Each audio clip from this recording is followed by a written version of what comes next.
Now, if you want to know the epitome of stubbornness, I guess it would be me. I still have not watched that video. I'm going to try this a little different here. And I think I was trying to apply it with the wrong thing here. Let's see if I can get it to go up against this, like this.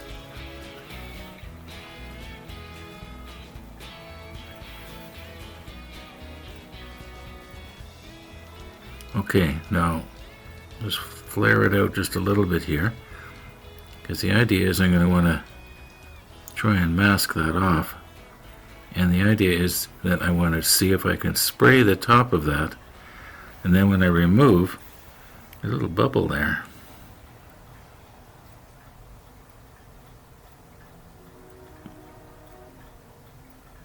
Okay, I better quit poking. It's starting to rubberize. Yeah, then I'm going to paint it, and hopefully by the end of today's video, it'll be we're able to look at it.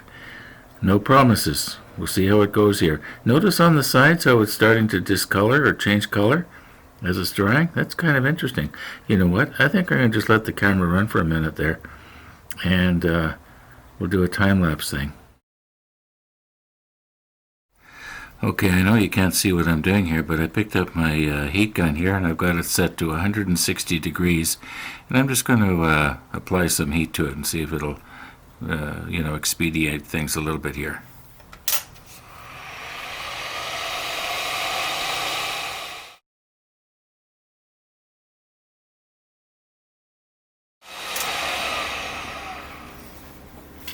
Okay, I'm guessing that was probably 3 or 4 minutes. No, it was only 2 minutes and 18 seconds. Time drags when you're holding a heat gun. You can see that it's still a little bit liquidy up where it was thicker, up against the flange or the crescent. But, yeah. Anyway. Now, this is what I was talking about earlier when I was saying that some of these little parts are really hard to hold on to.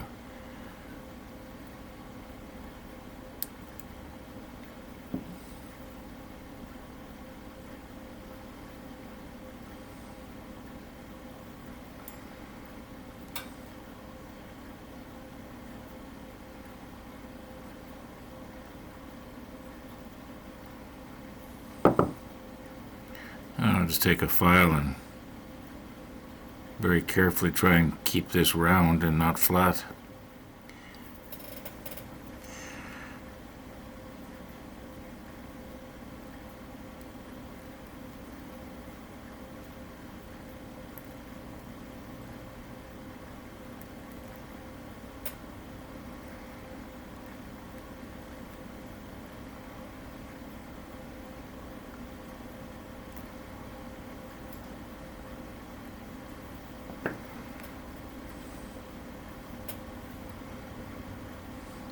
I can't really get my sanding stick in there, so that's not too bad.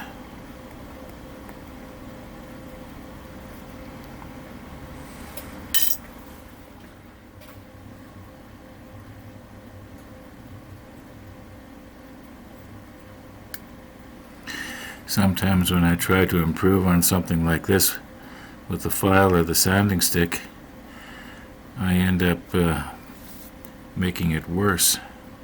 I'm better off just, leaving it the way it is with from the nippers. Well, maybe that one could be just a little bit. See, in real life, this piece would not be flat on the edge here. It would be tapered, because this is, supposed to be streamlined to go through the water, right? Like picture an aircraft wing. That's sort of what it would be. Only it would be symmetrical. It wouldn't be, it could be shaped a little bit for lift. Water might work the same way. But I think these things were basically flat. Okay, now these little guys here, they got a little tiny bit of flashing on the very end.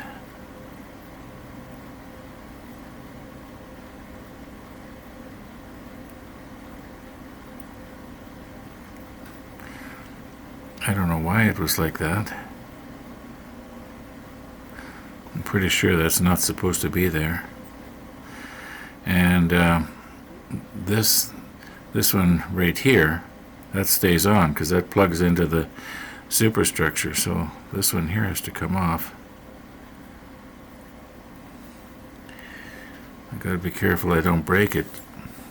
Could be wrong, but I think this is how I broke the mast earlier. Let's just go around a little bit.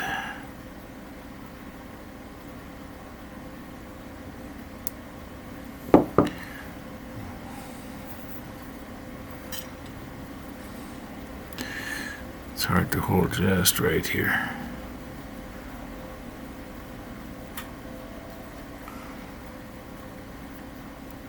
Try and get the worst off.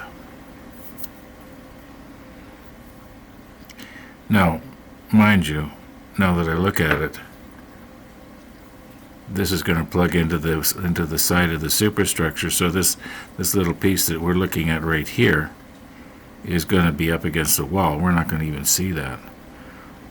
Okay, I don't need to worry about that. These bigger ones here, they might be a little easier to do something with. Oh, once again, let's not take off something that we don't need to. Okay, I will have to sand this where I'm taking this off right now.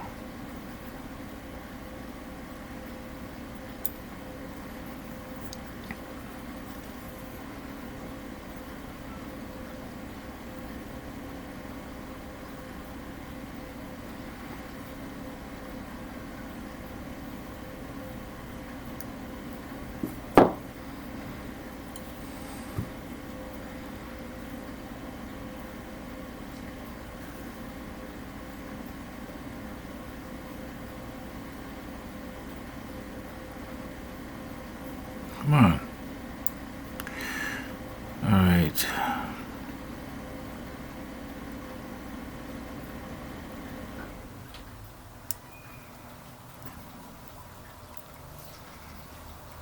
And one more.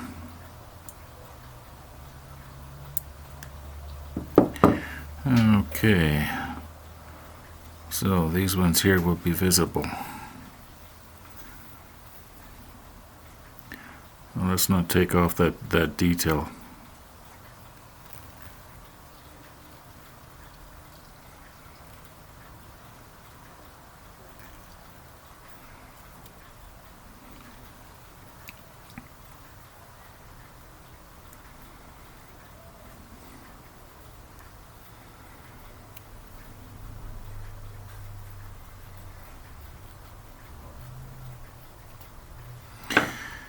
That's good enough. Okay, I've already done the other one of these. And after I nipped this piece off, I sort of thought to myself, was I supposed to take that off? But I can see that I was.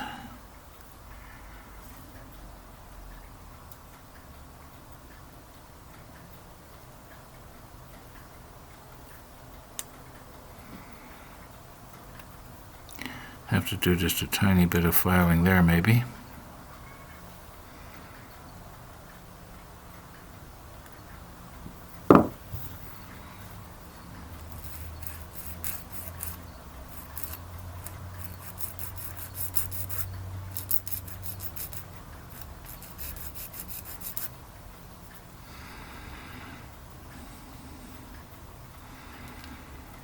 These are so hard to hold.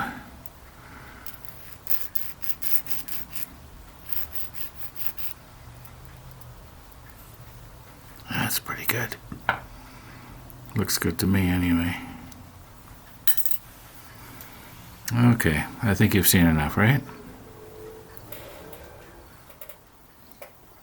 I'm going to put my macro lens back on in a minute here, but there's some really subtle detail here that if you're not aware of what you're looking at, you're going to file off or sand off something you're not supposed to. I'll put the macro lens back.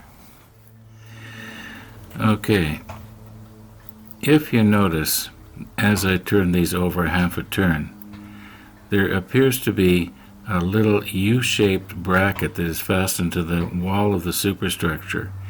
So that means that when you put these on, you wouldn't want to have this one, for instance, this way up, because you can see the support part would be on the bottom then. It would have to be this way up. And the other one is, whoops, it pinged off. Okay, the other one is the same way. You know, right now, this side right here would be up. However, if I was to have this side up, then the bottom of those brackets would be on the top, and of course it just wouldn't be that way, because the idea was you're supposed to be able to take this pole or whatever it is and just drop it down into the brackets. Just a point of interest. So it's quite easy to accidentally, when you're filing, take these things off by mistake. Quite a bit of time has passed here now, and this is about as dry as it's going to get. Or maybe I should say as cured as it's going to get. Or maybe it's a combination of both. It could be that as the moisture is drying out of it, it promotes some sort of a curing. I don't know.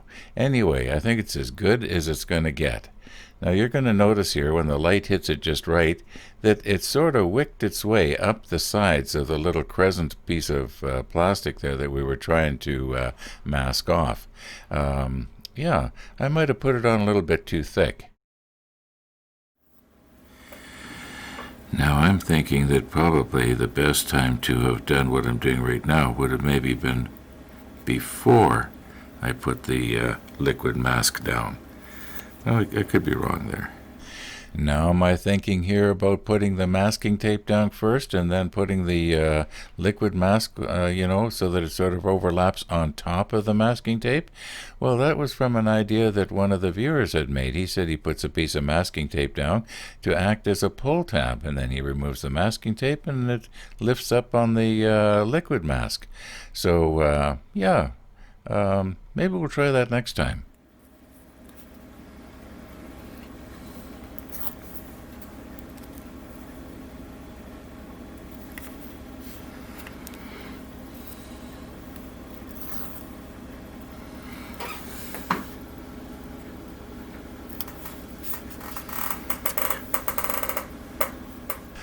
I'm sure that most of you already know that crackling sound that you often hear in the background is my chair creaking and groaning as I move around on it. Now, mind you, you'd creak and groan too if I sat on you.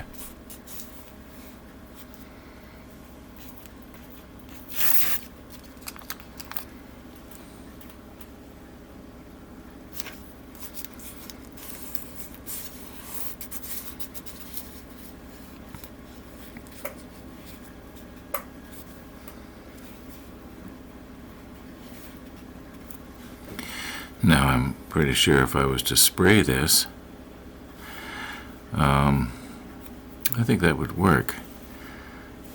I don't know if I should be bothered trying it or not, or should maybe I just take a little brush and brush it.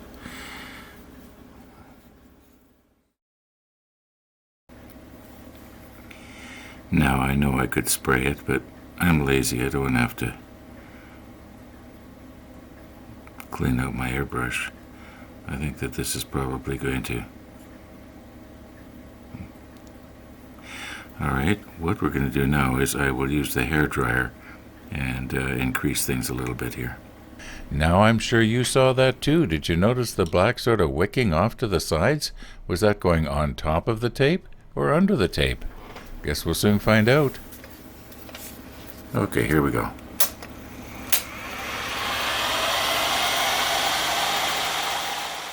As the old saying goes, hindsight is always better than foresight.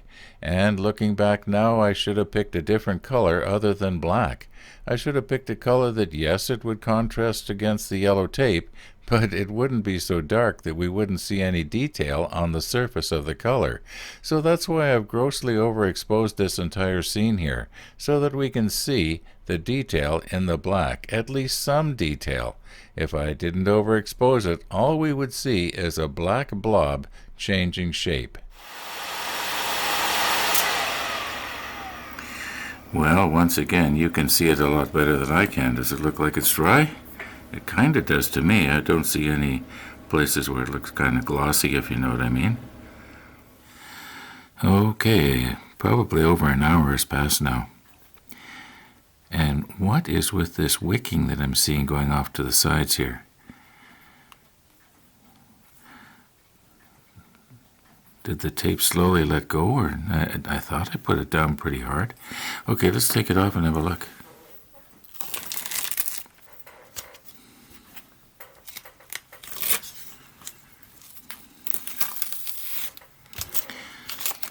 The reason I put so much masking tape on is because I thought I might be spraying it.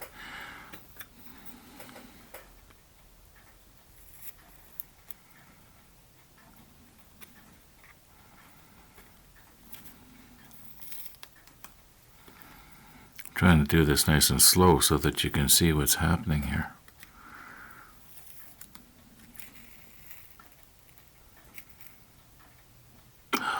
It went underneath. Now, why did that happen? Why did that go underneath the masking tape? Okay. What did I do wrong there? You saw me poking the masking tape down nice and hard. It should have been, well, is there something in that paint that reacted? I mean, this is the Tamiya masking tape, and I would have never thought that would have happened. Now, what if that had happened on a model? I'd be fit to be tied right about now.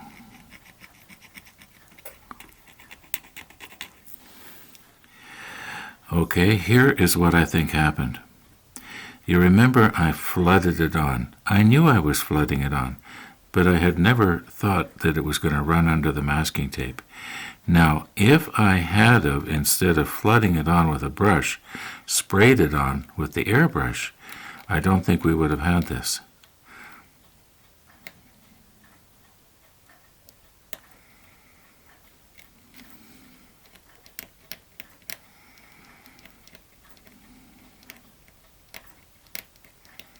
I think what I'm going to have to do is do another test, and we won't use the brush. We'll use the airbrush. It probably won't be today now. Well, the test was to see how well this stuff would work, and it did seem to work pretty good here. I am unhappy with the fact that when I shoved it up against the side of this little piece that we see right here, it wicked its way up the side slightly. Well, not slightly, it wicked its way almost all the way to the top. But it did do a nice job of masking. The paint did not wick its way between the part here and the sides of the part and then down. So this stuff does work. It's just that my the way I was doing it was wrong. I shouldn't have flooded it on with a brush. I think this stuff will work really good when I use the airbrush, which is possibly what I'm going to be doing almost all the time. And if I don't use the airbrush and I am going to brush it on, I'll know to sort of dry brush it on.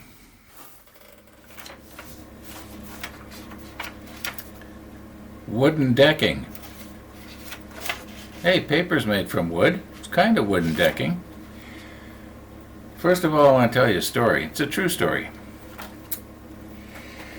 When I was about 22 years old, because it was in the summer of '68, I was building a little cottage for myself on my grandparents' farm. It was just a little thing. It was 20 by 24 feet. Very simple, nothing fancy, no proper plumbing. It had electricity, and that was about it.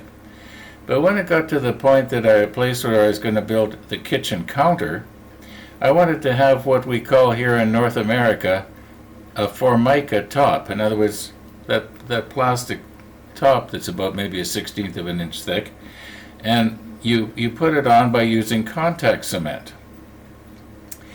Okay, I had never done it before, but I did know how it worked. So The counter was 8 feet long and 2 feet wide, and so was the sheet of Formica. So I put the contact cement on the counter, and then I put it on the underside of the Formica, and I wait the appropriate amount of time until it dries. And I didn't know that when you stick it down on the counter, it won't come back up. Well, I put it down crooked. I did get it up, but I had to pull so hard that I really thought I was going to break this sheet. I got it off. I never did get it back down perfectly straight. My second try, which was the last try, I was off about probably that much on the end. It was out a fraction of a degree, in other words. Well, the next time I did a sheet of Formica, maybe a few years later, what I did was I put the contact cement on the underside of the piece, the contact cement on the counter. Well, it was a table actually, and then I put waxed paper all along on top of the counter, and then I was able to put the piece of Formica down and position it the way it had to be. Then I pulled the sheets of paper out, put it down, sheets of paper out, put it down. Well, you know how it goes. I remember things that I learned the hard way, and I'll never forget that experience. I'll never forget the feeling I had when I realized that I'd put my sheet of Formica crooked on the counter, and I was thinking, I can't afford to buy another one. Yeah. Now, about 2 years ago, when I was looking into going into modeling, I also knew about the wooden decking that you could get for the Bismarck. And I was listening to what different people were saying, and somebody says that you got to make sure you get it down in the right place the first time, because it's next to impossible to get it back off. And okay, immediately I thought of my experience with my kitchen counter. And I thought, if I got wooden decking, why couldn't a person get it? You know, you get all the holes punched out where your various parts have to come up through, and you put down maybe not necessarily wax paper, but something to hold it up just a smidgen, so that the sticky part. Now it has to be something that the sticky part of your wood is not going to stick to, and I think probably wax paper might work. Maybe not, I don't know. I've never had real wooden decking in my hand. Anyway, then you get everything positioned just right, and then pull out the slats and push it down the rest of the way, or pull out the slips of wax paper, whatever you happen to use. Now, there's that thought. Then, what I have never, like I say, I've never had that stuff in my hand, so I don't know what it feels like.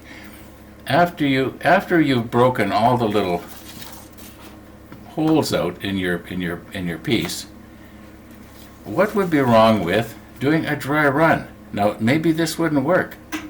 I've never tried it, never used this stuff, so I don't know. I'm not speaking from experience. I'm speaking from maybe this would work. What if you do a dry run? And you put it down well before you expose the glue side, and check to make sure everything's going to fit. Would that work?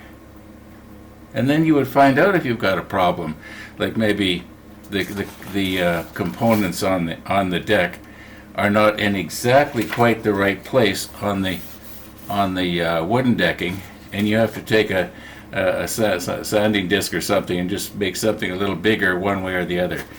Would that work? Would it be possible to do a dry run? I don't know. Those of you who have actually used this stuff, what do you think? Would that work? I'm just speaking from inexperience.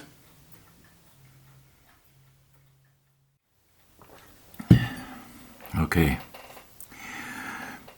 Now some of these pieces, I believe there's only 4, they have to be put on, glued in place, before we spray the sides of this piece of superstructure here. And that's these pieces right here. And once again, I think that these ones here, it'll be easier to put them on if this piece is upside down. Then they'll just sort of once again fall into place. And it appears that it doesn't matter which one goes on which side as long as I have it the right way around. However, I do believe that... Oh, wait a minute. That's part of the paraffin. Paravein. Okay, I had the wrong piece there. I want this one. There we go. That's better. Okay, now these pieces, I do believe that they are mirror image to each other, but I think one goes on the port and one goes on the starboard side. Notice I didn't say left and right. But all these other things in here, they have to be painted, like the life rafts. I'll have to check and see, do we paint these yellow like the Bismarck? I don't know what the hood was. If anybody knows for sure, in the comments. I appreciate suggestions like that. Now, speaking of comments and suggestions and warnings, okay, these things here were wood, and you can sort of tell by the shape of them. Now, one of the viewers drew that to my attention, that it wasn't metal. It was actually made of wood. You notice how it's smaller here, and well, that's the way they would have done it back then. I believe if they had made it out of metal, in all likelihood it would have been the same diameter all the way along. But because it was wood, they were able to easily turn it down, if you know what I mean. Or, well, I guess they wouldn't turn something that long. I don't know how long that would have been in reality. However, I'm going to paint these the deck tan, because I think that would probably be a good, it would kind of look like wood. But all these little places along here that have these brackets, I don't think I can paint them a different color. I think I'm just going to have to, I think that if I was to try and paint these parts, maybe I should have the macro lens on so you can see what I'm talking about. Well, it should be fairly sharp. If I was to try and paint these little brackets that hold the wooden piece up in place against the superstructure, I'm starting to ramble here. I think you know what I mean. I would make a mess, in other words. I can't paint that delicately. So they're just going to have to be deck tan. Well, maybe I could find a brush that had 2 hairs in it or something and give it a try, but if I schmuck it up, then I've got to... Anyway, we do have to assemble these pieces before we can paint them. I think we pretty much run out of time today, folks.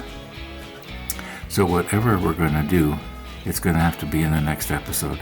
I guess the next thing for me to do will be to try and get these mounted where they're supposed to go. In the meantime, thanks for watching, and all being well, we'll see you tomorrow.